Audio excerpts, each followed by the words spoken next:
Hello, good morning. രാവിലെ എഴുന്നേറ്റ് ചായക്ക് വെള്ളം വെച്ച് ഇഡ്ഡലി ഉണ്ടാക്കാൻ വേണ്ടിയിട്ട് ഇന്നലെ ഇഡ്ഡലിക്ക് മാവ് അരച്ച് വെച്ചിട്ടുണ്ടായിന്. അപ്പോൾ ഇഡ്ഡലി ഉണ്ടാക്കാൻ പോകുന്നു. സാമ്പാർ ഉണ്ടാക്കാം. അതിന് ഇഡ്ഡലി പാത്രം അടുപ്പത്ത് വെച്ച് ഇഡ്ഡലിക്ക് ഞാൻ കോരി ഒഴിക്കുമെന്ന്. സാമ്പാറിനുള്ള കാര്യങ്ങൾ നോക്കാം. പച്ചക്കറിയും പരിപ്പും ഇതൊക്കെ എടുത്ത് വെച്ചിട്ടുണ്ട്. അരിഞ്ഞ്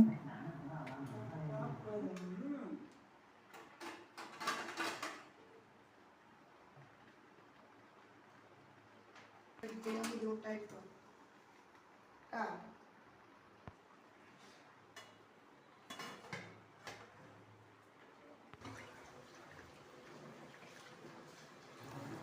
സാമ്പാറിനുള്ള കഷ്ണങ്ങൾ അരിഞ്ഞ് കുക്കറിലാക്കാം.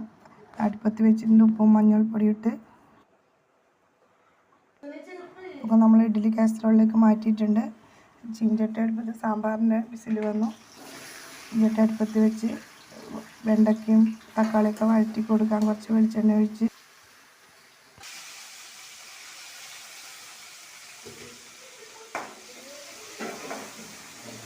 നമുക്ക് കടുക് പൊട്ടിച്ച് ഉലുവയൊക്കെ പൊട്ടിച്ച് ചെറിയ ഉള്ളി മൂപ്പിച്ച് പൊടികളിടാം. പൊടികൾ മൂത്ത് വരുമ്പോൾ വെന്ത് വന്ന കഷ്ണത്തേക്ക് പുളിവെള്ളവും പൊടിയും ഇട്ട് തിള വരുന്നവരെ